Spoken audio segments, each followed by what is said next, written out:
플러스로 되어 있는 애들은 숫자가 작으면 높기 때문에 이제 마이너스도 훨씬 더 높은 거죠. 그래서 근데 요 세 개는 인터럽트를 바꿀 수가 없습니다. 이건 가장 높은 인터럽트고 그 다음이고 그 다음이고 이제 이런 어떤 순서가 있는 거고요. 나머지들은 소스 코드 상에서 얼마든지 우리가 인터럽트를 그러니까 나는 시스틱이 가장 높은 인터럽트를 갖게 하고 싶다. 그럼 하드 폴트 바로 다음 인터럽 그 순서로 바꿀 수가 있어요. 얘를 밑으로 내리고 뭐 그게 얼마든지 가능합니다. 그런 식이 되어 있는데 그러니까 이 상황에서 아까 이제 그 마스크 레지스터에 보면 런타임을 바꿀 수 있다는 얘기죠.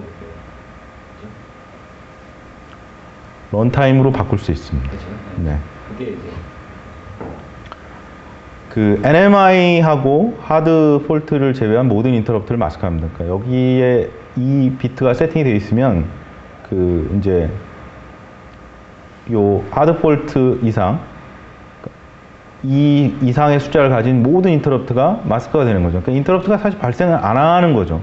그러니까 이런 거가 이제 있는 이유가 뭐 사실은 이제 그 OS 같은 걸 동작시킬 때 우리가 뭐 크리티컬 섹션이나 그 세마포 같은 걸 구현할 때 이제 이런 걸 사용해서 구현을 하게 되는 거죠.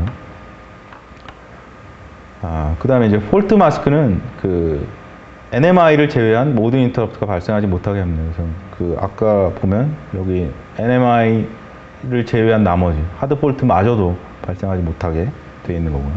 그 다음에 이제 한 가지가 더 있는데 베이스 프라이어티라고 해서 요 레지스터에 이 베이스 프라이 레지스터는 여기에 적혀 있는 값과 그 같거나 이거보다 큰 모든 인터럽트를 마스크합니다. 그래서 만약 이제 베이스 프라이를 뭐 5로 뭐 6으로 정했다. 그러면 6부터 시작해서 나머지 이 전체 인터럽트가 발생을 안 하는 거죠. 그 이상 인터럽트만 발생하게 되고 이제 그런 레지스터들이 존재하는 거고요.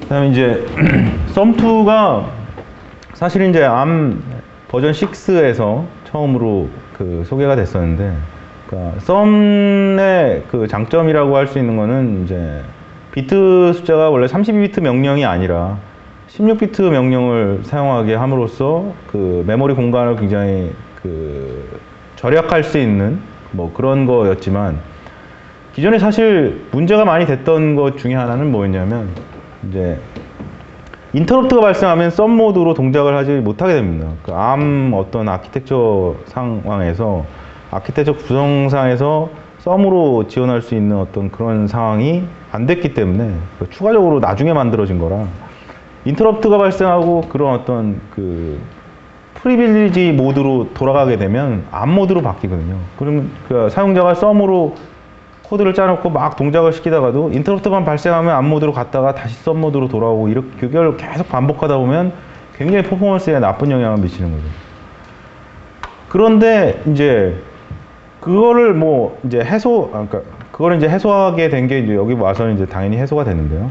썸2만 지원을 하기 때문에 그 프리빌리지 모드나 뭐 유저 모드나 이런 게 구분 없이 썸2만 제공을 하기 때문에 뭐 ARM 썸을 왔다 갔다 하는 그런 오버헤드가 없어졌고요.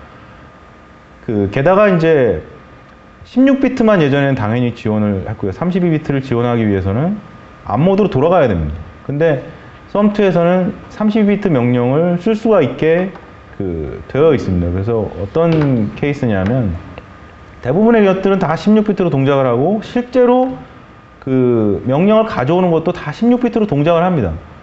근데 뭐냐면 내가 16비트를 패치를 해가지고 와서 그거를 해석을 해보니 이런 어떤 그 조건들이 맞으면 그 다음 그 16비트를 가져와서 그거를 명령으로 해석을 하는 게 아니라 이 16비트와 연속되어 있는 하나의 32비트 명령으로 해석을 하게 되는 거예요. 그래서 결국 16비트로 계속 액세스를 하지만 32비트 명령을 수행할 수 있도록 만들어 놓은 거죠.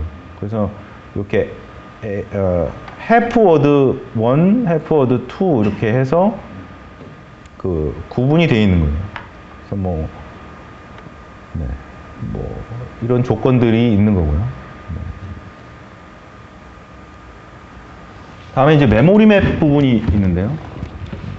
이게 중요한 말 중에 하나가 이제 미리 정의된 메모리 맵이라는 말이 있습니다. 그래서 뭐냐면 코어 내부에서 메모리 맵 자체를 픽스를 시켜버린 겁니다.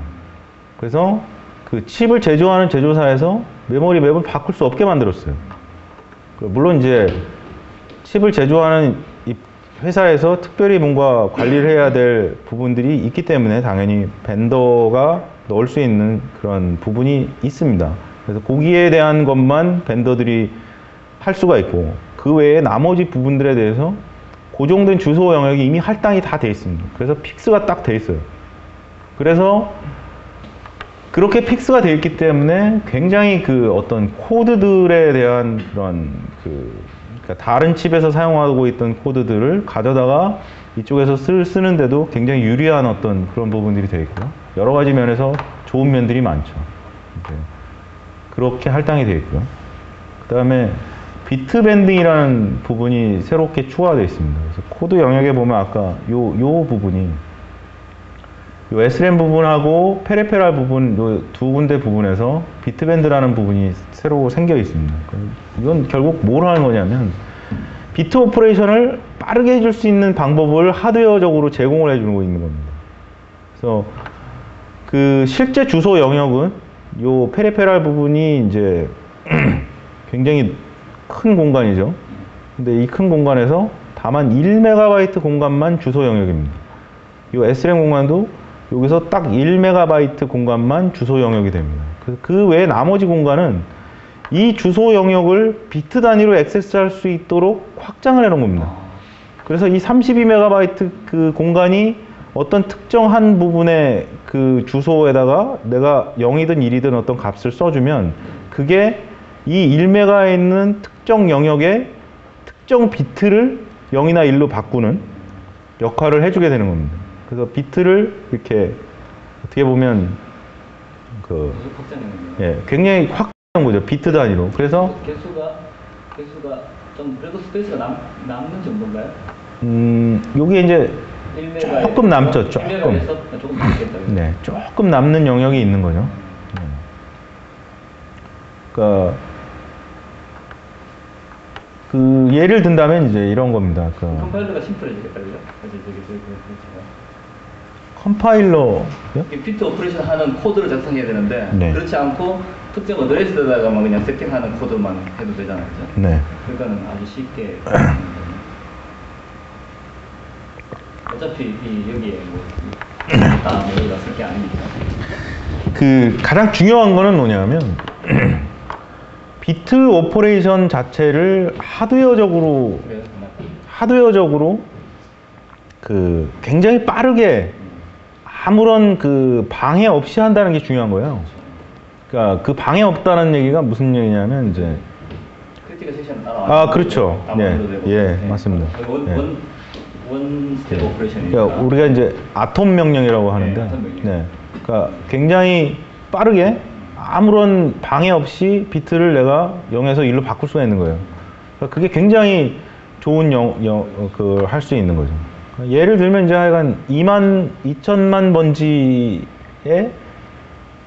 0번 비트는 2200만 번지에 할당이 되어 있는 거예요. 그래서 내가 2200만 번지에다가 0을 넣으면 2000만 번지에 0번 비트가 0이 되는 거고 2200만 번지에 1을 넣으면 2000만 번지에 0번 비트가 1이 되는 겁니다.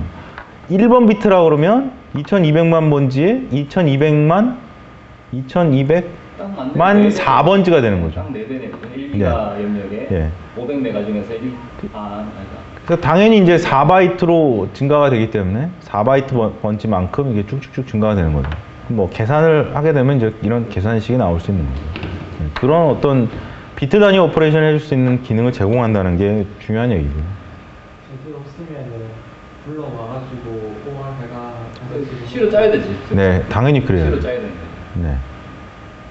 물론 그렇게 당연히 액세스를 할 수 있습니다. 할 수 있고 다만 이제 이렇게 할 수 있는 그 방법을 제공해 준다는 거예요. 그래서 그 아까 말씀하셨던 것처럼 크리티컬 섹션이나 이런 거를 구현하지 않고도 할 수 있는 방법이 있는 거예요.